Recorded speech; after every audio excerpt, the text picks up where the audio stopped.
Did you ever blast the song You Oughta Know on repeat on your bedroom CD player after your first big breakup? Did you ever find a black fly in your Chardonnay? Or get a traffic jam when you're already late? Or have 10,000 spoons when all you needed was a knife? If you have one hand in your pocket and the other one is given a peace sign, you might be a Xennial. And we are too. Hi, I'm Danny. And I'm Katie, and you are listening to Generation in Between, a Xennial podcast, where we remember, revisit, and sometimes relearn all kinds of things from our 80s childhoods and 90s teen young adulthoods. And you may have guessed, but today we are talking Alanis Morissette, specifically her album Jagged Little Pill, an album that defined women of a certain generation, like us. Yes, hint, hint. Hint, hint. We're also going to be discussing the musical in part 2. So this is like a two-parter that was inspired by the album, and that musical is also called Jagged Little Pill, but we decided to split it up so we didn't have to rush any of the research. And you know we're huge musical theater fans, so be sure to listen to that one as well.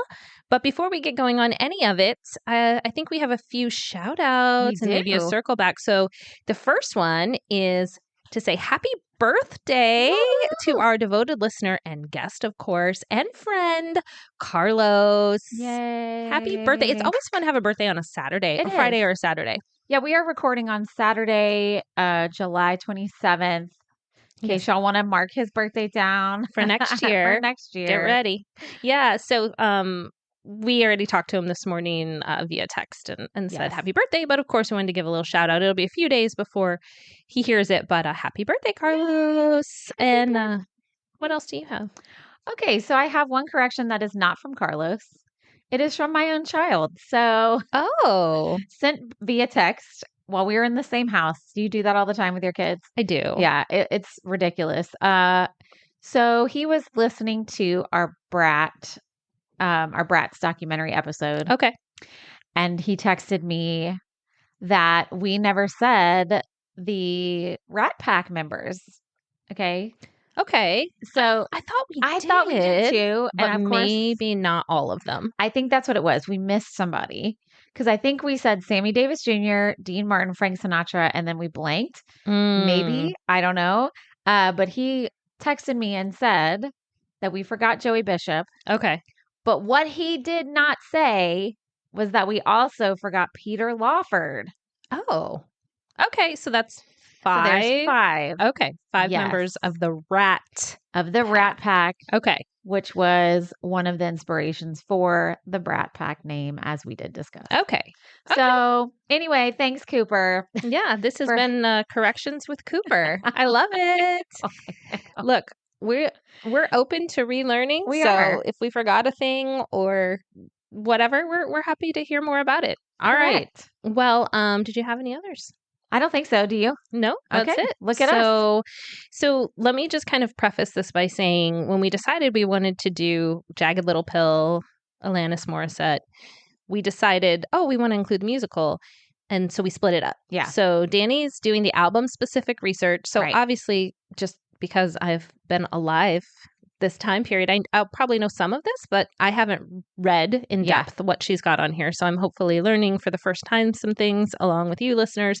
And then the part 2, the musical, I took the lead on that research. Because she's the only one that's seen it. Because I've seen it.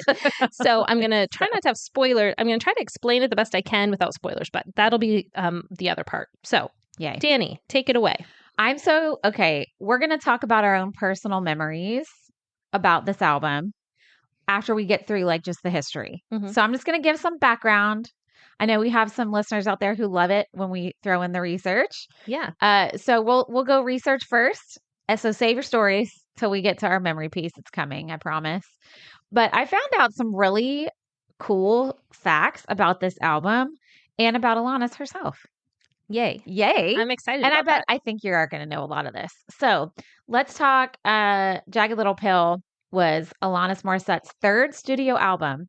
She was 21 years old. I wouldn't have thought 3rd. Right. Because this is the first thing I remember from her. Correct. Which doesn't necessarily mean anything. I'm sure we'll get into that. Yeah. But I would have just assumed this was a debut album. Well, we'll get there. She had 2 albums released prior. Well, I'll just jump right in there and I'll go Mhm. back to what I was going to say. Mhm. Alanis is Canadian. Okay. She's from Canada. She had released 2 dance pop albums prior to Jagged Little Pill. What? So this was her first, alternative type of music album, not dance pop. Yes. And if y'all want some entertainment, y'all need to Google I can't remember now the video name, but it is hilarious seeing Alanis Morissette popping around to like little dance pop music. Anyway, fun 80s trivia here that I'm throwing in. Alanis was also a child actor. Did you know that? Did know that, but Okay. I don't know like that I know the specifics of it. She made several appearances. Audiences. Oh, that was early. I'm messing up words already. Okay, she made several appearances on Nickelodeon's show You Can't Do That on Television. Okay. And she used her earnings from that show to cut her first single, Which was the dance which was pop the dance single. pop. Yeah, Yeah. she was pretty young. I mean, she was Yeah. a teenager. Right, because if she was 21 when her third album came out, I would assume she was probably 15 or 16 when she was cutting that first one. Maybe a little older. Did not research that. I'm just guessing. I don't the know. time it takes to make albums. Yeah, I'm not sure, but probably. I mean, she was definitely a teenager for sure. I don't know where in the teenage spectrum. But yeah, so Jagged Little Pill was her first kind of different album and kind of more true to her vision. It was co-written sort of and produced by a guy named Glenn Ballard. And it was released on Maverick Records, which was the label that was co-founded by Madonna. Oh, wow. Yeah. So it was released on June 13th, 1995. I was 15. Katie was 13. Yes. Yep. And so here's some just numbers. I know you love some numbers, Katie. I do. Okay. In the US, Jagged Little Pill debuted at number 117 on the Billboard 200, and it peaked at number 1 in October of the same year. Wow. So it came out in June. By October, it was number 1. Okay. Okay. Almost 3 months after it was released. It sold more than 33 million copies. And in 1996, Alanis was the youngest artist at the time to snag a Grammy for Album of the Year. Wow. Yeah. So eventually that was replaced by 20-year-old Taylor Swift in 2010. Then in 2020, 18-year-old Billie Eilish. So Alanis held that down for a while. Yeah. Yeah. So 96 to 2010. Yeah. Yeah. 14 years. Yeah. She held it down. And Jagged Little Pill is one of the best-selling albums of all time and one of the most successful albums in music history with numbers. Yeah. Yeah. I love that. I know. She also held the record for the youngest artist to be certified diamond in the US until she was beaten by your girl Britney with her debut album Baby One More Time in 1998, but still she held it down for a few years. Yeah, a couple years. And that was like such an age of young performers too, like such a rise of that in the late 90s. So that would have been hard to hang on to. I'm thinking of other artists of the time period too, like even Christina Aguilera, like people coming out with albums that were probably going platinum or diamond or whatever around the time. So that's pretty good. It's pretty interesting. You're going to love this. This is one of my most favorite pieces of info I found. Most of the songs on this album began as a transcription of her interior monologue she had while she was living alone in LA.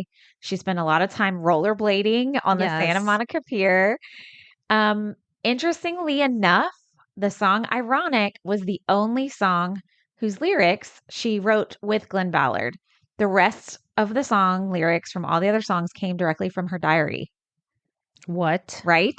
Okay. So you're saying she wrote all the songs, but Glenn Ballard co-wrote Ironic. Yeah. They co-wrote it together. Okay. The rest, came from directly from her journals, pretty much. Wow. Isn't that cool? Which makes sense. And we're going to talk about that in a minute. This, as a singer yourself and a performer, you're going to be blown away. Get ready. Okay. Sit down. You're already sitting. I'm sitting. All right. So each song on this album was recorded in just 1 or 2 takes only. That's it. What? For real. She told Billboard that was the shortest distance from the personal to the universal. So they said 1 or 2 takes. That's it. That's what she wanted for the whole album. So I guess she kind of, I'm just hypothesizing based on that quote that you just shared. She wanted it to be as close to like the vulnerability Yep. and raw feelings. And the more you perfect, quote unquote, perfect something, the more rehearsed it sounds. Yes. Which for some songs and albums, that's totally fine. Oh, yeah. But it makes sense that you're saying these journal pages. She wanted it to be as close to like what she felt there, even if, and this is not me knocking Alanis, don't come for me, even if maybe parts of it weren't like perfect per se, Right. like from a sound perspective or a tone perspective, she preferred that. Now, and maybe you'll get into this. I'm thinking when she was recording this, she was probably 19, 20, whatever, if it came out when she was 21. And she doesn't sound like her first two albums were like hugely successful. So how did she have so much artistic pull? Because you hear of people like Britney at the time and there's stories of her wanting to like not use a baby voice. Yeah. And they were like, no, you have to. Right. Like, how did Alanis kind of be able to advocate for herself this way and people listen to her? I don't know. That's interesting though, right? I know it is. It is. It worked, obviously, It did. and good for her. But like I can think of other young performers at the time that they just did what they were told. Right. And I don't think it was an easy road for her. I mean, there's some songs on her album that we'll get into that directly address some of the BS that she had to deal with male record execs. Okay. So we'll get there. We'll talk about that. I don't think it was an easy road, but yeah, I don't know. I think, she has such a unique sound.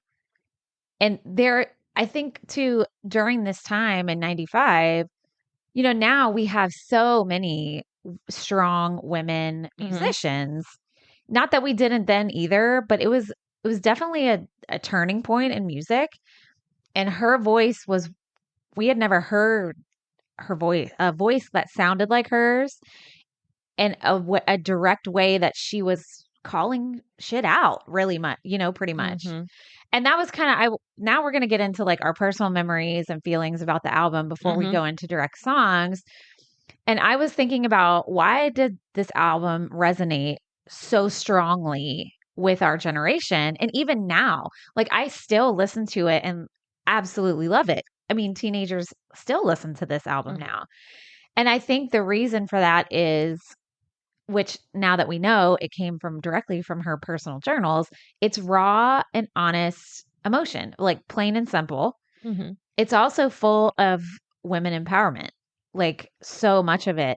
We didn't have a whole lot of that yet. Like we had cutesy like Spice Girls and like girl power, and not that there's anything wrong with that. That's wonderful. But I feel like that she was so direct and so strong. Plus, like I said, her vocals are just so unique. Like listening to it with Cooper, he's like, why is her voice doing that? I'm like, because it's amazing. Like, because it can. It's not a traditional voice. She can have those traditional sounds, but she had, like, you can hear an Alanis song and know that it's her, Totally.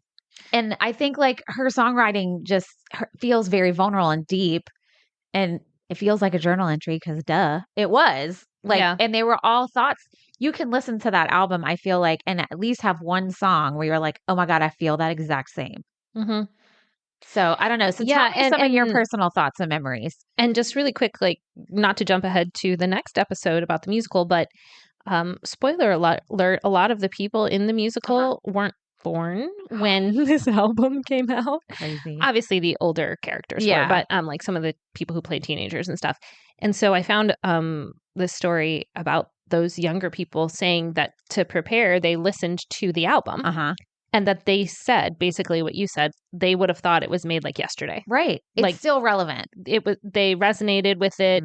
They thought her voice was amazing. Like over time, I'm sure they'd heard some of the songs in pop culture, but they all, sat down and listened to it beginning to end. And some additional songs too that are in the musical. And they were just like, yeah, this is contemporary. Yeah. Like this isn't from 30 years ago or whatever. This makes sense.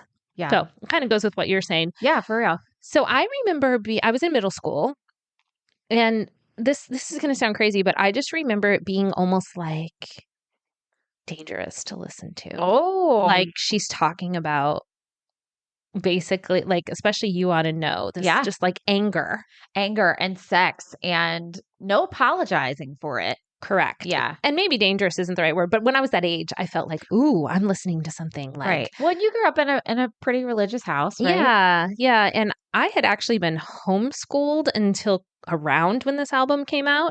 And I was back at like a regular school. It was a private school, but it was much different than just being with my mom, especially homeschooling back in the day, because you didn't have online classes. No. You didn't have the giant co-ops you could go to. It was like me and my family, and like I'd play with my neighbors, and that was about it. Yeah. So I just remember being like, whoa, like this is being played on the radio. Oh my gosh. But I loved it. Oh yeah. I absolutely loved it. And that non-apology, I know as I got a little older, because I was 13. So once I was like 15, 16 and like experiencing like actual breakups and things like that, I was able to sort of like draw on like the feelings that I remember thinking it's okay to like feel like this, or people get angry and you don't have to just swallow that anger. Right. And be like, oh, this is, I need to be polite or fine or whatever. Like it's okay to feel like this. And also, and I didn't know this about the journaling. I guess maybe I knew this back in the day and I don't remember that I knew this, but I don't think I did. I was a huge journaler. I mean, I still am. So like, you still are. Yeah. I still am. But as a teenager, I mean, for real. Some of these journals. Same. Girl. Same. Wow. You would not. I mean, it'd be funny to make an album of my journal entries. I read back through, like, in recent years, my mom had found some stuff of mine that we thought was long gone. And my diary was in there from like around 11, 12-ish. Oh my gosh. Girl. Cringe-tastic. So great. I love it though. I absolutely love it. And I saw this meme once and it was someone taking a picture of like their diary page when they were like 10 or 11. And it was like 2 sentences and it was like, well, tonight we celebrated the 4th of July. I can't believe it's a new year already. This is crazy. And the person like put, wow, I was really an idiot like when I was 11 or whatever. But I'm like, I feel that. But so the journaling. I feel like I wrote some pretty deep stuff. Me too. Yeah. Me too. In fact, I even found in there like pages I had ripped out. Oh, I love that. And then I had some with like a black Sharpie. I was like, dang, if that's not a statement, I don't know. Wow. Therapy could probably have way fun with that. Like, I have no idea why I ripped the pages out. That is so great. Right? Well, you know how I always say, oh, it's probably at my parents' house. There literally is like a box of journals there that got moved. So my like teenage bedroom, the short story is other family members live in that house now. So when my parents moved out of that house, there was still like random things because a family member took over. So they didn't like clear out the whole house. Got it. So my sister-in-law found some of my journals. God help her if she read them. I don't think she did, but it's okay if she did. Because wow, that was probably a good time.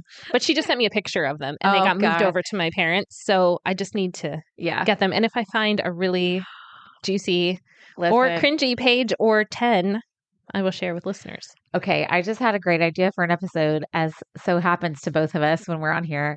I used to write poem. Were you like a poem writer? Yes. Okay. I actually had one published when I was in, I want to say I was like 12 or 13. It's awful. It's so sad. Like I was so dark. Like I wrote some dark stuff. And then I found all these poems. I used to type them on a typewriter. Yes. Why? I don't know. I think I felt like I was like so important, like writer.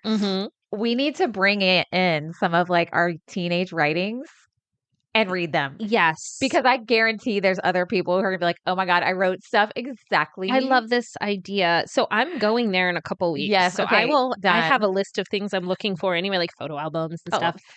Poems, journals, and then we'll just like spend an hour like going back and forth reading our like top things. Oh God. And there'll be some cultural stuff in there, I'm sure. Oh, like, I'm sure. I watched this or oh my God. I was rollerblading and blah, blah, blah. Yeah. Oh my God. Okay. That's all right. good. So getting focused back again. All right. So that's really all I remember about it at the time. I remember listening to it and I definitely got the CD through a CD club. Nice. Me too. So I listened to it like in my room and maybe like once I did have my driver's license, I think it was like in my CD pack in my car. So like throughout the years, I've listened to it. But that's like the extent of my memories of it at the time. I was 15 when it came out. And I mean, man, that was the best album for a 90s teenage girl and all her angst. Like it was the best. I feel like the difference between 13 and 15 too, at that time especially, it probably did speak to you Oh more my God, so then much. than Yes. me. Yeah, probably. Probably. Because I was in high school, Yeah. and honestly, like I loved it. I loved it so much. I didn't have a lot of limitations on what I could listen to or watch because, like I said, my sister's 7 years older than me, so my mom was just tired. So like whatever. Um, but I loved this album, and actually, when she went on tour with this album, I saw her on this tour Wow. as a teenager. Yeah, I saw her at the New Orleans Superdome. Must have been 96 with a big group of friends. This was back in the 90s, guys. So like somebody's moms, not mine, dropped us off in a couple of vans. We had a couple of vans. I don't know what they did. They probably went to dinner or something. I don't know. And then they came back later. We had no cell phones, no way to contact us. Just meet us at this spot Yes. at 11:15. Correct. And that's the other thing. Concerts are unpredictable. Oh, yeah. So you would just have to kind of guess when they should pick you up. And they might just be sitting there for another hour or two. And then all of a sudden they see the people streaming out and they're like, okay, I guess it's over. Yeah. Not like a cell phone where you can be like, oh, it's done. We're walking out, Yeah. Yeah. So it was a great concert. I still remember it to this day. I mean, of course, we were like in the nosebleeds or whatever, but I still have the ticket stub somewhere. I think I put it on our concert I think you did. I think I did. I remember because we looked at the price. Yeah, that's right. We did. But I remember I used to like cry and rage and just feel all the feels when I listened to this as a teen. But you know what? I still do that as a middle-aged lady listening to this album. Like it's wild to me that she was so young and she wrote such like important lyrics that continue to speak to women, well, all people, generation after generation. I mean, like what hit me as a teen still hits me as an adult, just obviously in different ways. And there's some songs that hit me now that did not hit me back then. And we'll talk about that when we get into specifics. Yep. But I am just like, she was a young woman and wrote this like, these were her thoughts and her feelings, and it affected so many people. I think that's why it was so popular. I mean, it sounded great. Some of the songs were real catchy for radio, but the songs I liked the most never played on the radio. Yeah. So, yeah. And it kind of goes back to like what we say, and it's partly because we have teenagers and in general, we're around young people as performers and me as a teacher. But like the thoughts and feelings that young people have are amazing and valid. Oh, yeah. But also, I'm thinking she was so brave. Oh, sure.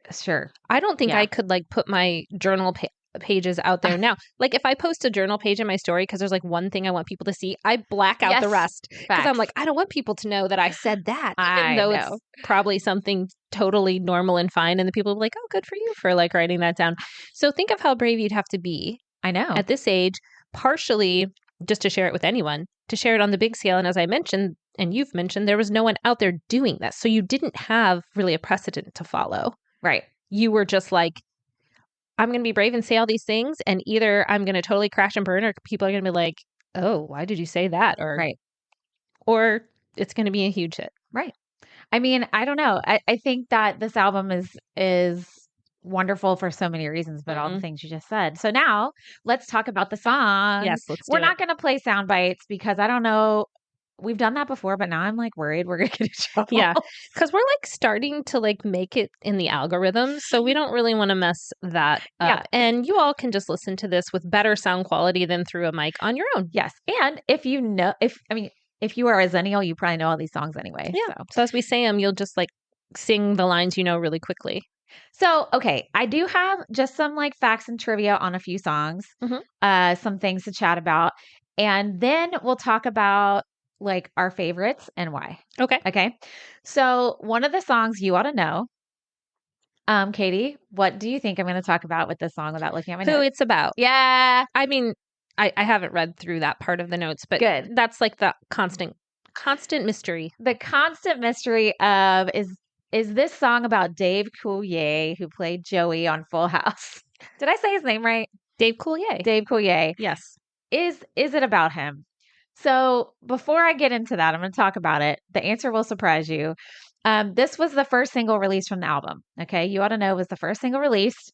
And I did not know this, but it features Red Hot Chili Peppers, Flea on bass, and Dave Navarro on lead guitar. Wow. Did you know that? No. And again, like how? How? I don't know. I don't know. Wow. Not in a bad way. I'm glad. But I'm just like, how did she... People must have just believed in this music. Yeah. They just believed in it. So here we go. We're going to answer the heated question everybody wants to know. So is it about Dave Coulier? The answer is maybe. Okay. All right. So the reason this all came about was he said in a couple interviews he did that at times he thought it was about their relationship due to some very specific references to things that happened in between them. Although him and Alanis are on good terms, like as of today, like they're still on good terms. Yeah. But Alanis says she will never disclose who the song is about. And multiple people have asked her if it's about them, not just Dave Coulier. Other people have been like, oh, that's about me, right? Right. But here's what she said, and you're going to love this. So she was quoted as saying this about it. I don't know if you want to take credit for being the person I wrote You Ought to Know about, she joked. I just think if you're going to take credit for a song where I'm singing about someone being a douche or an asshole, you might not want to say, hey, that's me. Right? Right? Although I will say it's kept Dave Coulier's like name in the pop culture like longer than you would think. I mean, I guess he was on some episodes of Fuller House, but like he kind of died out after Full House, except for this whole mystery where people talk about him. Yeah, so she never has said, and she said she never will. She'll never say who it's about. You know what? You want to know my thoughts? Yes. I think it was about a lot of different people. Because if you listen to the song, there's lots of specifics, but also the specifics could be very general too. If you have a bad breakup with someone, especially when you're young and you have a bad breakup, it's a lot different than when you're older and you have a little more maturity and wisdom under your belt. But yeah, so there you go. That's the answer to that mystery. I think it's probably mainly like a main person, especially if it came from her journal pages, but that it may sprinkle in some references from other people. Yeah. The very specifics, this is terrible, but my mind immediately goes to, do they mean the movie theater? Oh, right. Like, and they're like, specific lines. And I'm like, is that the one you mean? Because that's that you would remember if that was you.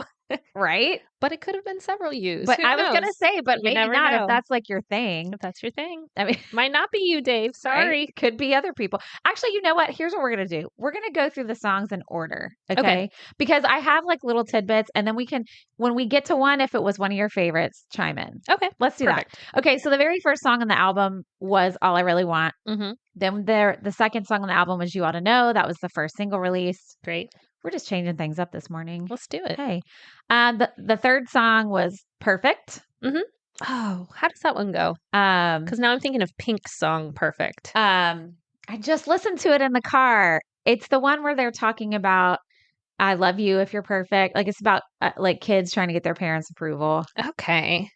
I just can't think of the tune. Gosh, I know. I was just singing it in my car. Listeners are literally singing it in their cars. Sometimes it's never quite enough. Let's edit this out.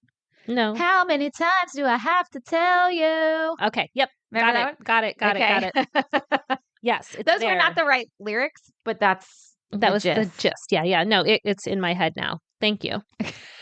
Okay. Just wanted you to sing this morning. I know. She's like staring at me like, no, we're not editing this out. Gee, Danny, I don't know what this song sounds like. Can you let me know? So that was perfect. Okay. Wasn't one of my favorites. It's okay. It's okay. I mean, it's good songwriting. Next one, Hand in My Pocket. Popular song. And this is one of your favorites, right? This is one of my favorites. I will, and I'll get into this again on the next episode more. I always liked this one because it's a great little bop. But when I saw it performed in the musical and I kind of saw like people singing it to each other in the context of a storyline, I really felt like I heard some of the lyrics for the first time. Interesting. And so this is definitely like one of my favorites of all of hers, but definitely on the album. I love that. I like this song a lot. It's not one of my top threes, but I love how in this song there are two things that are supposed to be contradictions, but they aren't really. So it's like showing that everything kind of exists in the gray and not the black and white. Like two things can be truths at the same time. Yeah. So like she says, for instance, like I'm short, but I'm healthy. I'm brave, but I'm chicken shit. We're going to have to put an E because I have dropped so many curse words this episode. Like it's just going to have to happen. It's going to happen.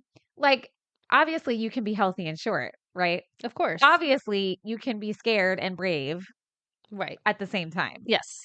So like, it's like they're supposed to be contradictions, but they're not really contradictions, right. Which I think was her entire point of the song. Like, or maybe it wasn't. I don't know. We'll talk about it. Like things that are opposite aren't really. Right. Yeah. And I love wordplay like that. Mm-hmm. Me too. I think that's very smart. And I love it when it makes you remind yourself, like, everything doesn't have to be this or that. Yep. You can be this and that. In fact, Correct. Most of the world is this and that. Yep. I love that I also wrote like two things that are related to myself. I was going to say you picked the short line and the brave, but I'm chicken shit because I am a scaredy cat. So yeah, the line that speaks to me, and this is weird. This is 42-year-old me though. Yeah. Is the hand in my pocket and the other one with the peace sign. Yes. Because again, these things can both exist. I feel very strongly about like social issues and political things, but I also like just kind of keep my hand in my pocket most of the time. So sometimes, depending if you're like in person talking to me, but I'm very protective of like my public facing of that for a lot of different reasons. Okay. And so that line reminds me of me. Got it. How sometimes I'm just out here telling you something symbolic, and other times I just got my hand in my pocket. Yeah. I'm just going to keep it to myself. Yeah. I think that's a lot of us. Yeah. I think that's a lot of us. So the next song on the album is Right Through You. Mm-hmm. I love this song so much. And my kids know when I'm listening to this album in the car, first of all, they dread it because I sing every single song. Yes. This one immediately bumps up the volume as loud as it can go. And I am going to sing it, and I'm going to sing it very loud and probably off key. And the reason why I love this song, like I even wore my tank top today. Yes. I have to work out later anyways. And it says smashing the patriarchy is my cardio. Anyway, because this song confronts patriarchy, misogyny, and sexism. And she wrote this song as an FU to the record execs who dismissed her and tried to sleep with her as a young lady. Oof, that's gross. But I mean, that's what it's about. And I love the third part of the song where she's like, you know, now that I'm his thing, now that I'm a zillionaire, you scan the credits for your name and you wonder why it's not there. Yeah. But like, listen to these lyrics. She says, you took me for a joke. I'm not singing this one. You took me for a joke.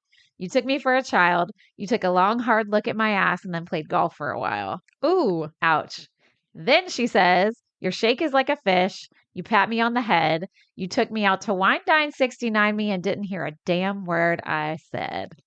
Wow. Burn. I mean, again, bring it, Alanis. I love this. Yeah, I love this. I like that song too. I didn't list it as one of my top 3, but I do like that song. I love it so much. I love, and knowing that she wrote that intentionally to certain people to be like, you dismissed me. You didn't listen to me. You just saw me as like a little young piece of whatever. And I did it without you. So peace out. Yep. And you're gross. Also disgusting. Also gross. And then the next song on the album is Forgiven. Another one of my favorites.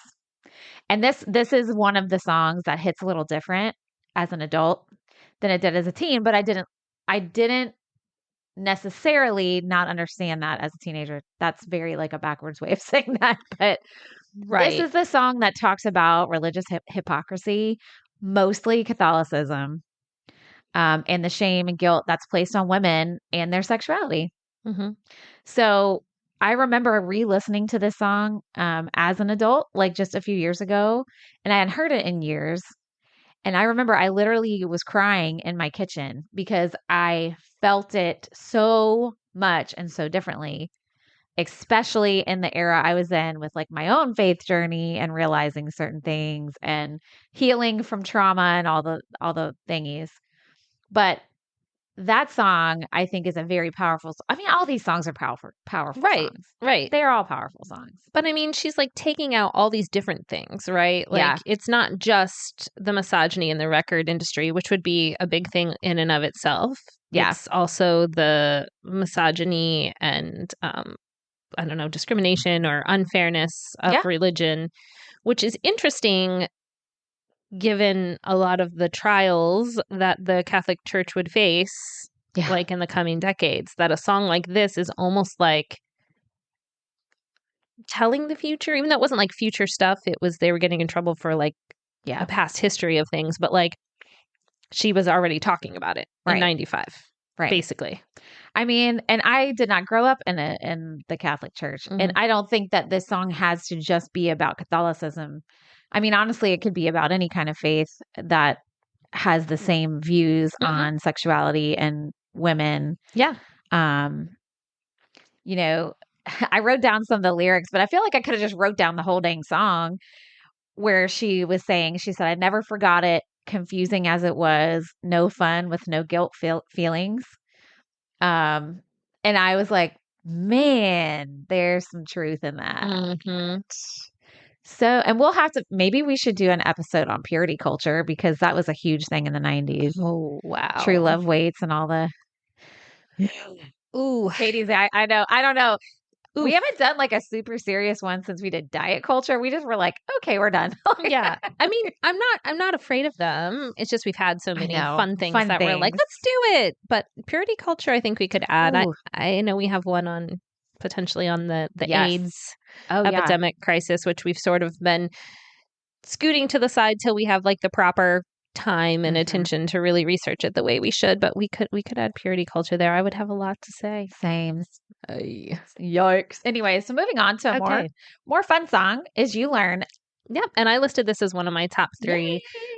If you've seen the musical, you're probably like, well, you like that because of the way they do it in the musical. Oh, I can't wait which to hear might about be it. Partially true, but it's similar to, and you know me, if you listen to our Dawson's episodes, I love a good line. I love a good lyric, which this album's completely full of. Totally. But like One Hand in My Pocket was my other choice. And You Learn is similar, where it's all these like micro ideas put together. Like One Hand in My Pocket, you're like talking about one thing and then another thing and then another thing and another thing. And they all have a through line. But, and I think You Learn is like that. And that's probably why I like it, because it's talking about lots of different examples and details. And then it, of course, has like a great melody, and you can just like listen. You can listen to it if you're feeling sad. You can listen to it if you're cleaning your house. You can listen to it if you're just like jamming out in your car. It's like an everything song for me. Yeah. And I really like it. And I like it too because it's like you never stop learning, really. I mean, like, and that it's like you live, you learn. Like, it's true. Well, you should always be learning. Let me correct that because some people think they're done learning, and that's not true.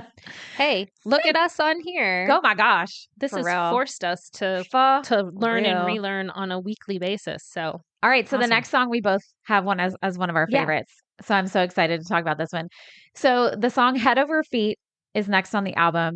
And, you know, people sometimes think all the songs on this album are just rage filled, and many are, and I love them. But this one is just a nice little like romance song. Yep. It really is. And me and my first little serious boyfriend in high school, this was one of our songs. Aww. I know. Isn't that cute? That's adorable. I totally wrecked him. Like, I totally broke his heart. We had the worst breakup. My bad, Joey. Sorry, it was Joey. Totally my fault. Like, yikes. But he's doing great. He's having a great life. So don't worry about it. But this was one of our little songs. And every time I hear it, it's just so nostalgic. Yeah. Like that cute little innocent time. And the lyrics are they're just so cute. Like, you're the best listener that I've ever met. You're my best friend with benefits. Come on. It's really adorable. I think I like it for the same reason. And also just this like wordplay. Yes. You know, usually you say like you're head over heels for someone. So instead, the title's Head Over Feet. So right away, you're intrigued. Yes. You're like, well, what's this about? It could either be paralleling that idea, which it does, Or it could be like rage-filled and totally opposite. What's Yes. it going to be? And then you listen to it and you're like, oh, that's so sweet. It is sweet. I love that And I one. love the line where she's like, I never felt this healthy before. I never wanted something rational. I'm like, I felt like that when I was with my husband, like when we started dating. So I was like, oh, this is like a normal people relationship. This isn't a crazy person relationship or whatever. Yeah. Like This isn't toxic. Yes. This is so healthy and calm. And oh, that's what it's supposed to be like. Right. That's such a good song. Okay. So we said all our favorites, except we will talk about one more that we both talked about we liked. The other songs were Mary Jane, which was actually about eating disorders. Okay. Ironic. Of course. Which we quoted in our opening. Love Ironic. Not the Doctor. I don't love that song. Remember that one. You're just lying to me. So no, I really don't. I can't remember how it starts.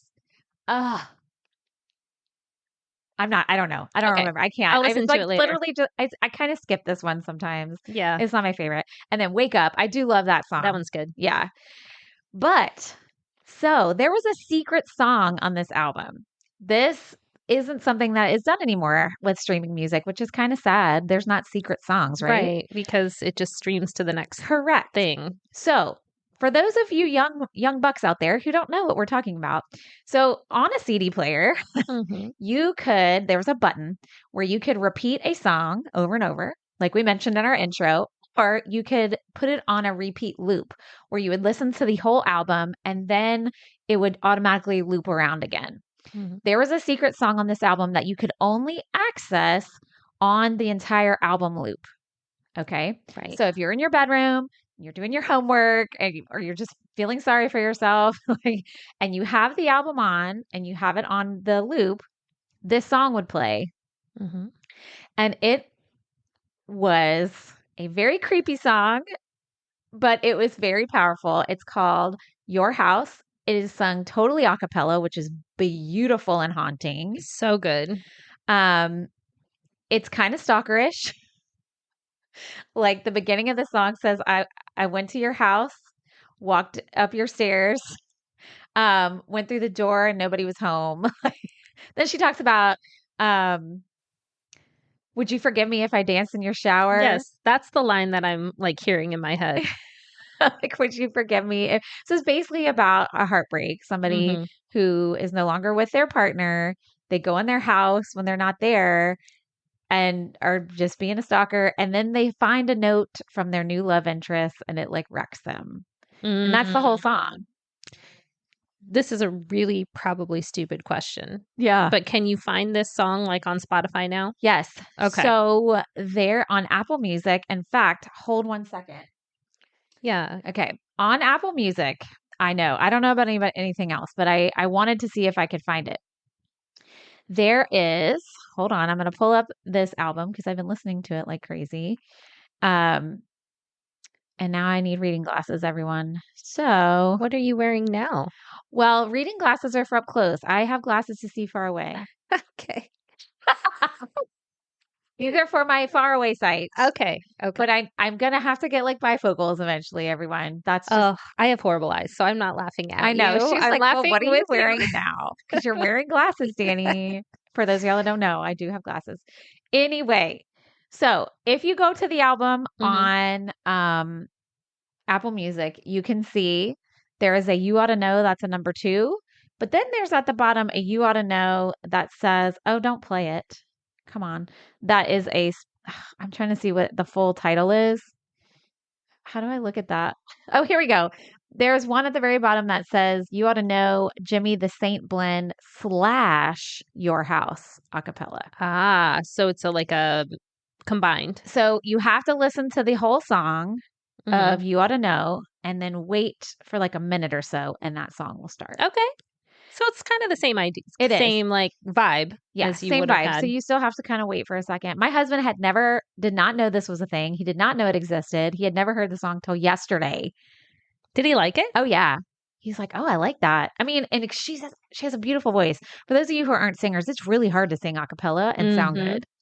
Even if you're a beautiful singer like Katie, it can be hard sometimes to get that note right, or like, I mean, they've heard me try it on this podcast. and it sounds wonderful, but you know what I mean? Like a cappella singing is hard. It's so hard. And especially, I feel like songs that are in minor keys, Oh yeah. right? Which that one is, where you've got that sort of like lots of flats and like half steps instead of whole steps to kind of give it that like eerie sound, Yes. to make like those small little movements with your voice and still stay in that key that you're supposed to be in is very tricky a cappella without music guiding you. Yeah. So, but it is a great song. It's really good. I remember being so excited to find it because Cooper, I was telling my kid this morning, he's like, well, how did people know it was there? Because, we didn't have internet, guys. Right. We didn't have texting. It was word of mouth. Yep. And I don't know if somebody told me it was there or if I like found it on my own. Mm-hmm. I think a friend told me, because I'm thinking of a specific friend. Her name was Stephanie, and she had an older sister who was 15 or 16, and her and I were probably like 13. Yeah. And she told me about it. And I remember we would listen to it. But yeah, it's kind of like someone just didn't get up to change the CD or something. And it like you said, doing your homework. And so you're like, okay, well, let me finish this problem. Right. And then I'll like repeat or do something. And it will come on. Yeah. And then you tell your friend and then they listen and it comes on. So again, it's not like you can just go on like Instagram and people are like, let me show you. Hey guys, let me show you the secret song at the end of this. It was literally like your friends telling you to listen to it. Yeah. It's such a good song. It's really good. I mean, it's so creepy. It's very stalker song, but so stalker. But I loved it. It was a really good song. It's like eerie is the perfect word. Mm-hmm. Mm-hmm. So that was our little memory adventure back into Jagged Little Pill, the album. And now I hope we made all of you want to go and re-listen to these songs, sing them very loud. Yeah, so we can hear you. Yes. Yes, that was really great. Thank you for that. I feel like you touched on the things I maybe kind of knew, but more in depth. And then I learned some things too. Although you didn't tell me who You Ought to Know is about. So I know. But she's never said. I know. I'm teasing. Have you ever seen the Curb Your Enthusiasm that she's on? No, but Troy used to love that show. He probably has. Okay, so Troy, if you're listening, I want to know if you've seen this, or any listeners, let us know. So it's like he's hosting a benefit, Larry David, and Alanis is going to come and sing at his house. And for some reason, she tells him who it's about. And I can't remember why. Maybe Troy would remember, or I need to rewatch it. But he's like not allowed to like tell anyone. Well, this show is so ridiculous, by the way. It is. So there's this whole like terrorism scare in LA, like right when this benefit's supposed to happen. And somehow Larry David learns about that. And he's not supposed to tell anyone. But of course he like accidentally bumbling tells people because no one's supposed to panic, blah, blah, blah. So that might have been it. He tells her. And so she's like, well, since the world might end, I'm going to tell you this. Well, the world doesn't end. And then he tells the whole room who it is. But like on the show, you don't hear it. And she's like pissed. Oh, that's hilarious. Out. And it's like actually her, like guest starring. What a great joke. And it's just so funny. Because she's like, oh, no, I can't tell. Like the back and forth, like you read, like, well, it might be, but it might be several people. I don't know. I'll never say, da, da, da. And then he's like, well, we're all going to be annihilated by terrorism tomorrow. And then she like tell it anyway. That's so very funny. I love it. That's a great memory. Yeah. Well, that like if the world was ending, would she tell someone? Right? I don't know. I swear, I think it's like a list of people. It's got to be. I swear it Even is. at that age, because she seems, and I don't mean this in a bad way, she seems to have had experience in several boyfriends at that time. So it could be. Yeah. Well, I mean, Alanis, if you want to tell us, tell Katie. Don't tell me because I suck at secrets. Mm-hmm, so if you're out there listening, you can let Katie know. She's real good with it, but I have a big mouth. I'm pretty good with it. I am pretty good with it. I won't tell anyone except Danny. Oops. I know, yes, but then that's bad. So yeah. Anyways, okay, well, thank you all for joining us today on Generation in Between. Thank you for going down the Jagged Little Pill nostalgia trail. If you liked what you heard, please share us with all your peoples of all generations. Give us a like, give us a follow. And don't forget, you can join Patreon where you get our little after shows. Yes. And we have a little taste of some of our bonus episodes in our normal feed so you can see the kind of things that you might be missing out on. Yeah, listen to those for sure. And definitely tune in for part 2, Jagged Little Pill the musical. Yes, get ready. We'll see you next time, guys. Right. Bye.